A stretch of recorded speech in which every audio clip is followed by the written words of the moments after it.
Hey, what's going on, guys? Today we're going to be talking about the differences between the Sportsman 120 and the Salty 120 PDLs. We're going to be discussing the differences from the bow to the stern. Let's get started.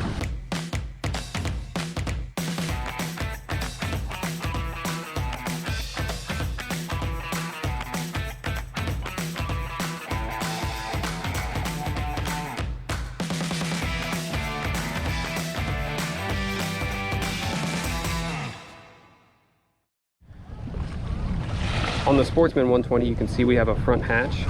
Refer to my previous video to get an in-depth look of the front hatch, the dimensions, and what all you can put inside of here. The Salty 120 only has a front little pocket here that you can put your bag or something else on there. There is no front dry storage. One of the other differences between the two, the PDL, the Sportsman PDL 120 has these cutouts for your rods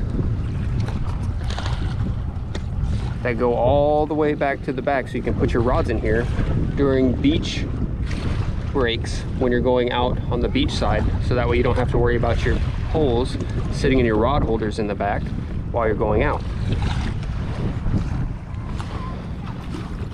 The cockpit area, differences between the Salty and the Sportsman 120. As you can tell, on the Sportsman 120, I have pockets on either side that hold gear and two tracks for attachments. On the Salty 120, you still have the two tracks on either side, but there are no pockets for any gear.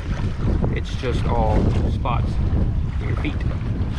Now looking at the back of the two, the Sportsman 120 in blue has a larger rear storage than the Salty does. If you look at the overall lengths, they are just a little bit bigger on the Sportsman than on the Salty. At the stern of the two kayaks, you can tell the size difference in the storage compartments. And on the back of the Sportsman 120, you have a spot for a power anchor or some kind of anchor system, whereas on the Salty, you only have a handle to grab on and for storage. The PDL, the Sportsman PDL 120, its two handles for the back are actually cut out in the bottom of the kayak. Also, looking at the back, you can see the Salty is a rounded back end, whereas the Sportsman is a square back end, giving you a little edge on speed to the Salty as it's cutting through the water. Taking a step farther forward, we're going to go to the underside of the seat, where the Salty has an extra storage compartment right here, whereas the Sportsman PDL takes up more space here, but you lose the underseat storage right there. Moving a little farther forward, you now have storage directly under the seat for your rods and any extra boxes that you need to keep right here underneath the seat, whereas in the Salty, you do not. It is just a flat piece, almost a little step down. Nothing would keep it from going forward or aft, whereas on the Sportsman, you have a little wall break here that's going to keep things from sliding around.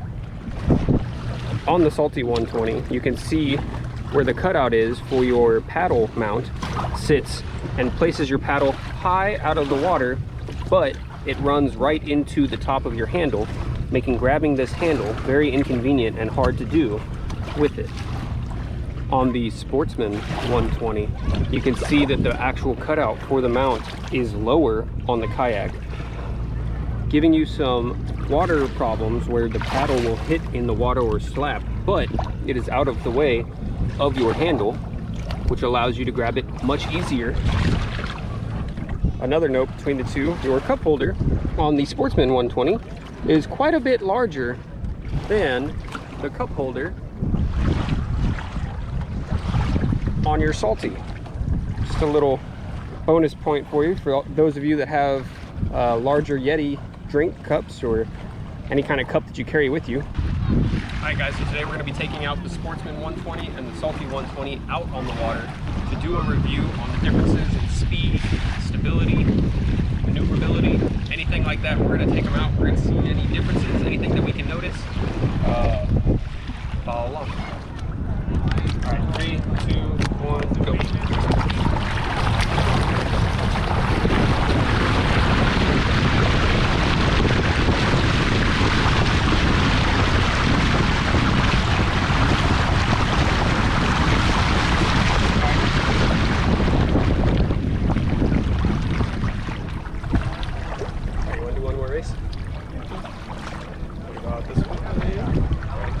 We're gonna race past this boat. Alright, ready? Yeah, 3, 2, 1.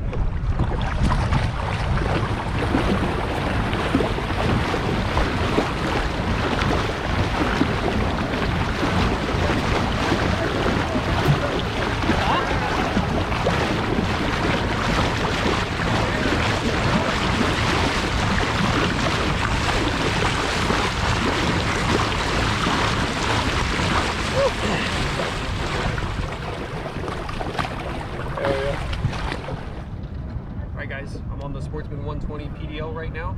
I'm going to stand up, kind of move around, shift my weight. Let's see how stable it is. So without any hands, I'm able to stand up. I feel pretty secure right now. I'm going to put all my weight on one side of the kayak. I'm going to put all my weight on the other side of the kayak. As you can tell, I'm standing on just one side of it versus the other, and there's no problem. All right guys, so one thing I'm going to point out before I do my stand-up test, my kayak has a 2x4 seat riser on it, so it gives it about 1 7/8 inch rise, whereas this one is just stock, standard, how it comes.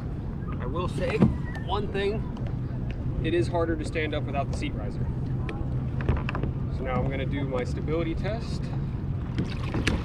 This one definitely feels less stable.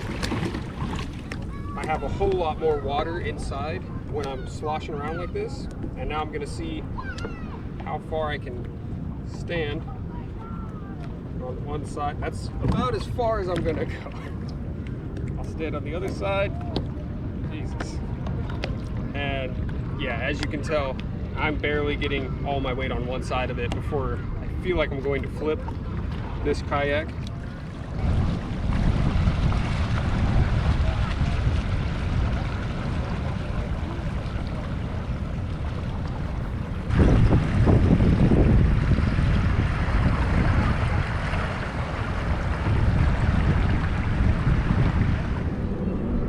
Alright guys, thanks for watching the video. I hope you guys learned something. I hope you guys, this will help you in your buying process, or if you were just curious on the difference between maybe one that you have versus one you want to get into. Hopefully this will show you and kind of give you the okay to go ahead and choose that next kayak. Thanks for watching. Make sure you guys like and subscribe.